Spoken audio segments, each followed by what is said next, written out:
أمير المؤمنين عليه السلام حينما انتهت الحرب، حرب البصرة، يقول ركب على بغلة النبي الشهباء، كان اسمها الشهباء، بقت عند الإمام 20 عام.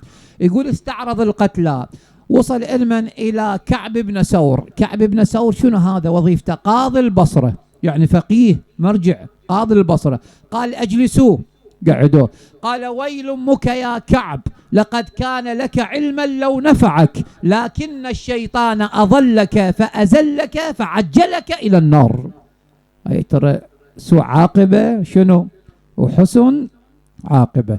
يخدم محمد وآل محمد سنين طويلة، والنوب ينتهي به المطاف أنه قد لا يحصل حتى على شفاعتهم، يسحب منه التوفيق. قال له لقد كان لك علما لو نفعك، لكن الشيطان 3 مراتب: أضلك، أزلك، عجلك إلى النار.